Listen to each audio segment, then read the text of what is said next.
अस्सलाम students, concept clear now के platform से मैं हूं जाहिद इकबाल। आपको अपने चैनल पे वेलकम करता हूं। उम्मीद है आप सब खैरियत से होंगे और लाइफ को एंजॉय कर रहे होंगे और स्टडी को टाइम दे रहे होंगे। हमारा आज का टॉपिक है concept of net force. Net force क्या होती है, आज इस टॉपिक में आपको इंशाल्लाह इसका कंसेप्ट क्लियर किया जाएगा। वीडियो का बाकायदा आगाज करने से पहले आप सब दोस्तों से, भाइयों से रिक्वेस्ट है, चैनल को सब्सक्राइब करें, वीडियो को लाइक करें, दोस्तों के साथ शेयर करें। स्पेशली जो न्यू कमर्स हैं, चैनल को सब्सक्राइब करें, वीडियो को लाइक, दोस्तों के साथ शेयर करें और बेल आइकॉन को लाजमी प्रेस करें ताकि मेरी नया नई नोटिफिकेशन, नया आने वाली वीडियो और नया आने वाला टॉपिक टाइमली आपको पहुंच सके और आपकी स्टडी में किसी किस्म की हर्डल ना आए। वीडियो की तरफ आते हैं। नेट फोर्स होती क्या है? इससे पिछली वीडियो में आपने देखा होगा कि मैंने आपको सिस्टम डायग्राम और फ्री बॉडी डायग्राम ये दोनों बना के दिखाई, जिसमें आपको बताया कि एक बॉडी के ऊपर कितनी फोर्सेस अफेक्ट कर रही है। कोई फोर्स उसको ऊपर से खींच रही है, कोई नीचे से खींच रही है। हर बॉडी के ऊपर मुख्तलिफ फोर्सेस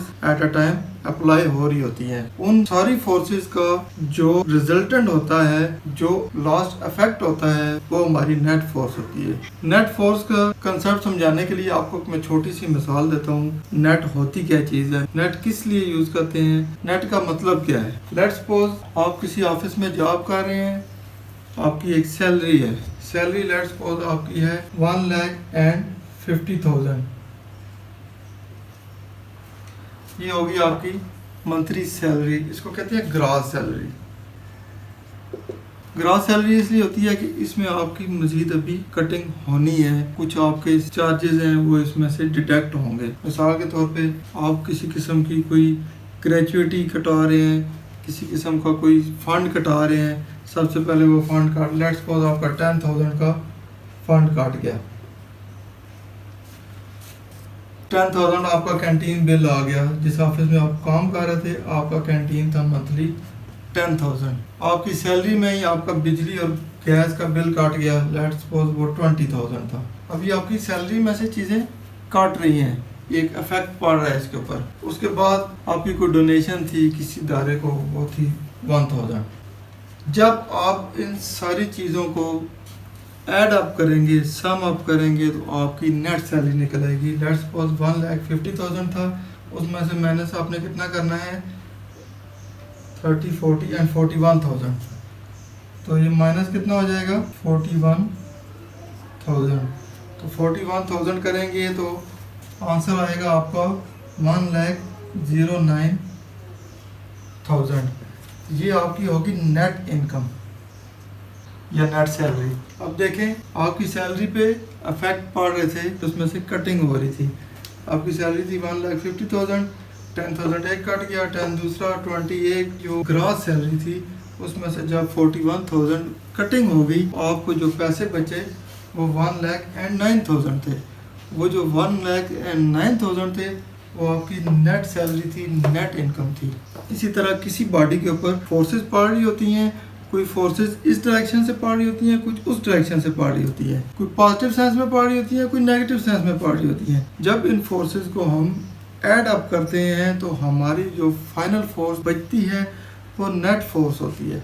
ये नेट फोर्स हमें बताती है कि बॉडी इक्विलिब्रियम पोजीशन में है या डिस्टर्बिंग पोजीशन में है। मीन्स कि बॉडी के ऊपर जो इफेक्ट पड़ रहा है, ज्यादा पड़ रहा है, कम पड़ रहा है या नहीं पड़ रहा। ये बॉडी की स्टेबिलिटी को बताती है। मैं ऐसे खड़ा हूँ, एक बंदा मुझे इधर से धकेल रहा है, एक इधर से धकेल रहा है। जिसमें ज्यादा ताकत होगी वो मुझे दूसरी तरफ धकेल देगा, क्योंकि उसने जो नेट फोर्स डाली थी वो थोड़ी सी ज्यादा थी। इसने 4 न्यूटन डाली, इसने 5 डाल दी, तो 1 न्यूटन का फर्क था। इसने मुझे इस तरफ धकेल दिया, इसकी फोर्स को कैंसिल करके 1 न्यूटन का एक्स्ट्रा लोड डाला जो कि मुझे उस तरफ ले गया। इसकी मिसाल एक टग ऑफ वार गेम होती है। एक लंबा सा रस्सा होता है, दरमियान में उसकी एक रस्सी बांधी हुई होती है, इस तरह होता है। लेट्स सपोज ये एक रोप है, ये यहाँ पे एक रस्सी बांधी हुई होती है ऐसे करके। 2 लाइनें लगाई हुई होती हैं, 2 लाइनें लगाई हुई होती हैं ऐसे करके। ये सेंटर पॉइंट है। जब गेम शुरू होती है 3 से 4 बंदे इस तरफ हो जाते हैं, इतने ही बंदे उस तरफ हो जाते हैं। सेम बॉडी के तकरीबन होते हैं, इक्वल होते हैं साइज में। जब गेम स्टार्ट होती है तो ये रोप बिल्कुल सेंटर में होती है। एक इधर से जोर लगाता है, एक इधर से लगाता है। एक इसको अपनी तरफ खींचने की कोशिश करता है, दूसरा उस तरफ खींचने की कोशिश करता है। लेट्स सपोज इसने फोर्स लगाई 5 न्यूटन और इसने भी 5 न्यूटन। जब फोर्स बराबर होगी तो ये रस्सा ना इधर जाएगा ना उधर जाएगा, बस ऐसे ऐसे होता रहेगा। ये उस तरफ नहीं जाने देंगे, वो इस तरफ नहीं आने देंगे। इनमें से कोई एक बॉडी अपनी फोर्स को बढ़ा देती है या कम कर देती है, उसकी वजह से इसकी फोर्स की डायरेक्शन एक तरफ हो जाएगी। लेट्स सपोज ये 5 न्यूटन का फोर्स लगा रही थी, इसने फोर्स बढ़ा दी और 6 न्यूटन कर दी। जब ये 6 न्यूटन फोर्स करेंगे, थोड़ा सा जोर ज़्यादा लगाएंगे, ये बॉडी इस तरफ मूव करके आ जाएगी और इस लाइन को क्रॉस करके निकल जाएगी और ये विन कर जाएंगे। यहाँ पे नेट फोर्स क्या होगी, ये -5 थी, ये +6 थी, तो +6 -5 इज इक्वल टू 1 न्यूटन। ये हमारी नेट फोर्स होगी, इनका रिजल्टेंट हो गया। फोर्सेस को आपस में जब कैंसिल किया, जिसने रिजल्ट निकाला वो क्या थी, 1 न्यूटन थी। 5 न्यूटन को उसने कैंसिल कर दिया, 1 न्यूटन की एक्स्ट्रा फोर्स डाली, जिसकी वजह से वो रस्सा उस तरफ चला गया। एक बॉडी के ऊपर मुख्तलिफ फोर्सेस पड़ रही होती हैं, एक इस तरफ से पड़ रही होती है, एक उस तरफ से पड़ रही होती है। एक को माइनस में लिखते हैं, एक को प्लस में लिखते हैं। जब इनको ऐड अप करते हैं तो जो हमारी रिजल्टेंट फोर्स होती है वो हमारी नेट फोर्स होती है। अगर ये भी 5 न्यूटन की फोर्स लगा रहे थे, ये भी 5 न्यूटन फोर्स लगा रहे थे, इसके ऊपर नेट फोर्स 0 थी, इट मीन्स कि बॉडी बैलेंस थी। ये बैलेंस की ना है ना, अगर ये और ये दोनों 5 न्यूटन फोर्स लगा रहे होते तो बॉडी बैलेंस होती, ना इधर जाती ना उधर जाती। अब इस तरफ के जो प्लेयर थे उन्होंने 1 न्यूटन की एक्स्ट्रा फोर्स लगाई, ताकत लगाई और इसको खींच के ले गए। इस सूरत में जो 1 न्यूटन की फोर्स थी वो नेट फोर्स थी, जिसने फैसला करा दिया कि कौन जीता। किसी भी बॉडी के ऊपर फोर्स का इफेक्ट जांचने के लिए हम फोर्सेस डायग्राम बनाते हैं, और फोर्स डायग्राम में एक डायग्राम बनाते हैं जिसको सिस्टम डायग्राम कहते हैं, जिसमें पूरा सिस्टम दिखाया जाता है। एक बुक है, वो टेबल के ऊपर पड़ी हुई दिखाई जाती है। पिछली वीडियो में आप देखें तो एक मछली थी, रोप के साथ लटकी हुई दिखाई गई है, लेकिन दूसरी तरफ फ्री बॉडी डायग्राम थी जिसमें उस मछली को सिर्फ ऐसे नीचे आता हुआ दिखाया गया है, और ऊपर भी एक वेक्टर बना दिया गया, नीचे भी। ऊपर से जो फोर्स पड़ रही थी, टेंशन की फोर्स थी, नीचे ग्रेविटी की फोर्स थी। दोनों फोर्सेस को एक वेक्टर से दिखाया गया, जिससे पता चल गया कि इसके ऊपर कौन कौन सी फोर्सेस पड़ रही हैं। वो डायग्राम ऐसे थी, लेट्स सपोज एक फिश थी, इसको एक रस्सी के साथ ऐसे थी, और ये थी हमारी सिस्टम डायग्राम। जब इस फिश को हमने ऐसे बना दिया और ऐसे बस रस्सी हटा दी, इट मीन्स के इसके ऊपर एक ऐसे फोर्स पड़ रही थी जो उसको अपनी तरफ खींच रही थी, वो थी टेंशन की फोर्स की टेंशन की फोर्स थी।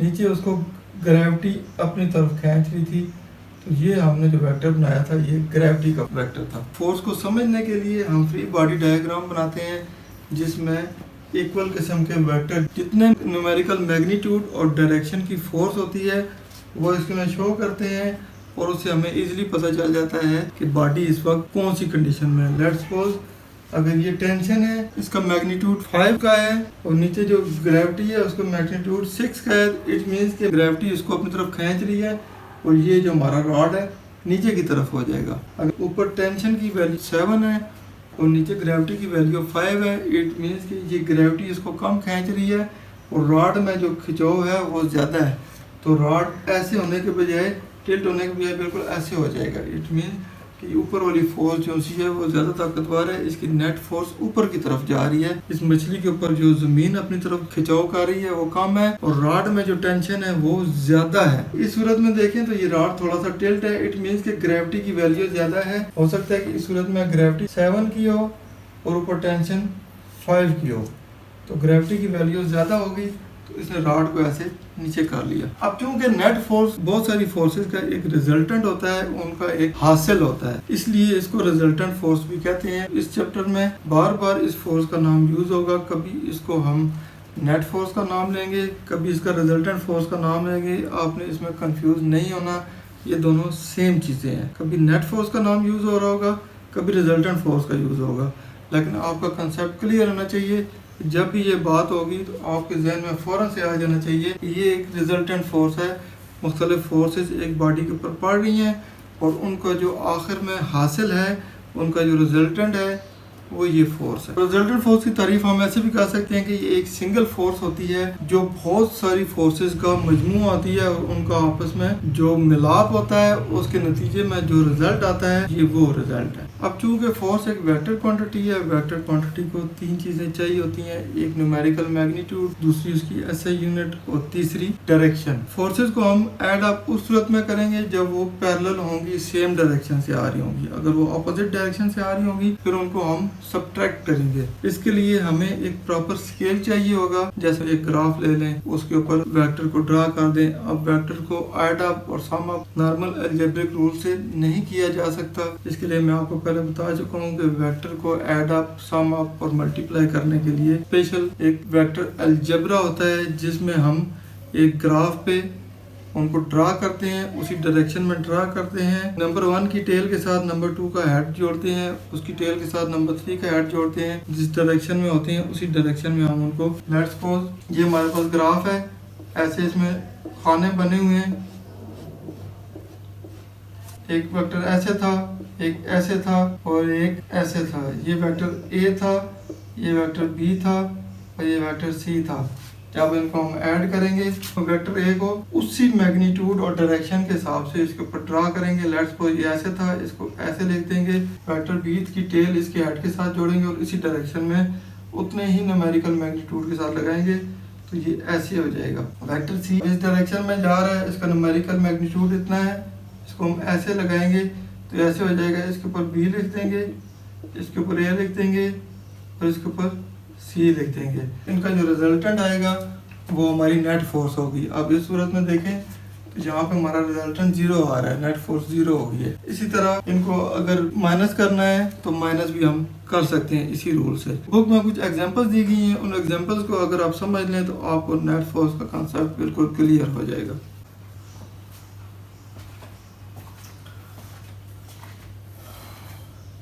अब इस एग्जांपल में देखें, ट्रॉली नंबर 1 है, ये 2 है, ये 3 है और ये 4 है। यहाँ से एक बंदा था जो इसको 4 न्यूटन से धकेल रहा था इस तरफ। आगे एक और बंदा आया और उसने इसकी फोर्स को मल्टीप्लाई कर दिया, इसी डायरेक्शन में 4 न्यूटन की और फोर्स लगा दी। ये बंदा ऐसे धकेल के ला रहा था, इसने आगे से आके उसको और खींचा, उसकी मदद की। अब यहाँ से भी 4 न्यूटन की फोर्स उसमें ऐड कर दी। वो फोर्स की डायरेक्शन ये थी, इसकी डायरेक्शन भी यही है, इसलिए ये टोटल जो फोर्स बन गई ये 8 न्यूटन की बन गई और ये ट्रॉली स्पीड से इस तरफ जाने शुरू हो जाएगी 8 न्यूटन की फोर्स से। दूसरी एग्जांपल में है, वही बंदा 4 न्यूटन की ताकत से ट्रॉली को धकेल के ला रहा था। आगे से एक बंदा आया, इसने क्या किया, जितनी उसकी 4 न्यूटन की ताकत थी उतनी ही ताकत से इसको उसकी तरफ धकेलना शुरू कर दिया। अब वो टग ऑफ वार का मैच पड़ गया जो आपको मैंने बताया था। टग ऑफ वार में तो ये अपनी तरफ खींच रहे थे ना, ये अब धकेल रहे हैं दूसरे की तरफ। इसकी फोर्स भी 4 न्यूटन थी और इसकी माइनस में थी और इसकी डायरेक्शन इस तरफ थी। तो ये देखें, ये इस डायरेक्शन में, इस डायरेक्शन में धकेल रहे हैं तो नेट फोर्स क्या हो जाएगी, 0 न्यूटन हो जाएगी और ये गाड़ी यहाँ पे स्टॉप हो जाएगी। और यहाँ पे क्या थी, एक्सेलरेट हो रही थी, इसकी स्पीड बढ़ गई थी, डबल हो गई थी, 2x हो गई थी, समझ लें 2 टाइम इसकी स्पीड बढ़ गई थी। यहाँ पे इसकी फोर्स ने कैंसिल कर दिया, नेट फोर्स 0 न्यूटन हो गई और ये स्टॉप हो गई क्योंकि इन्होंने एक दूसरे की फोर्स को कैंसिल कर दिया था। अब नेट फोर्स 0 है, ये बॉडी इक्विलिब्रियम पोजीशन में है, स्टेबल पोजीशन में है, एक ही जगह पे खड़ी है, न इधर जा रही है न उधर जा रही है। तीसरे नंबर पे देखें, सेम 4 न्यूटन की ताकत से वो ट्रॉली को धकेल के ला रहा था। आगे एक बंदा खड़ा था, ज्यादा ताकतवर खड़ा था, इसने 7 न्यूटन की फोर्स इसमें ऐड कर दी। अब 4 न्यूटन की इसकी थी, 7 इसकी थी, टोटल हो गई 11 न्यूटन और ये मजीद एक्सेलरेट होगी और ये तकरीबन 3 टाइम एक्सेलरेट होगी। लास्ट पे देखें, यहाँ से एक बंदा था, थोड़ा कमजोर था, वो 3 न्यूटन की फोर्स से इसको धकेल के ला रहा था। आगे से एक बंदा आया, इससे ज्यादा ताकतवर था, उसने अपोजिट डायरेक्शन में फोर्स लगाई। ये 3 न्यूटन की फोर्स थी, यहाँ पे उसने 8 न्यूटन की फोर्स लगाई और इसकी अपोजिट डायरेक्शन में लगाई, ये देखिए ये माइनस में है, इनको आपस में ऐड करेंगे -8 + 3 इक्वल आंसर आता है -5।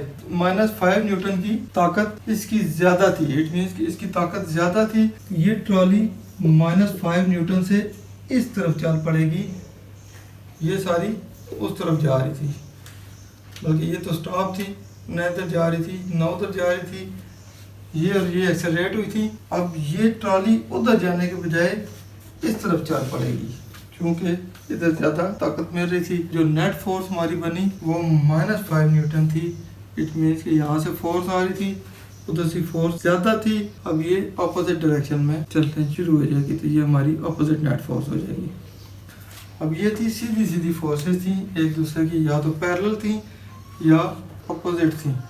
अब कुछ फोर्सेस ऐसी होती हैं जिनकी डायरेक्शन जो सी होती है एंगल की सूरत में होती है, कुछ ऐसे फोर्स पड़ रही होती है, कोई ऐसे पड़ रही होती है, कोई नीचे से आ रही होती है, कोई ऊपर से पड़ रही होती है। पहले बता चुका हूँ कि अगर इस तरह की फोर्सेस आ जाएं तो उनका वेक्टर आपने सेम मैग्नीट्यूड के साथ ड्रा करना है और सेम डायरेक्शन के साथ ड्रा करना है। एक ही स्केल लेना है, उस स्केल के ऊपर उनको उसी तरह से ड्रा करना है जैसे मैं आपको पहले बता चुका हूँ, और उनको आपस में सम अप कर लेना है। जो रिजल्टेंट वेक्टर आएगा वो आपका नेट फोर्स का वेक्टर होगा। तो स्टूडेंट ये था हमारा आज का टॉपिक। उम्मीद है आपके नेट फोर्स के बारे में कंसेप्ट क्लियर हो गए होंगे, बहुत कुछ सीखने को मिला होगा। वीडियो पसंद आए इसको लाइक, दोस्तों के साथ शेयर लाजमी कीजिएगा और ज़ाहिद इकबाल को दुआ में याद रखिएगा। इंशाल्लाह नेक्स्ट इन्फॉर्मेटिव वीडियो के साथ जल्द ही आपकी खिदमत में हाजिर होऊंगा। तब तक इजाज़त दीजिए, अल्लाह हाफिज़।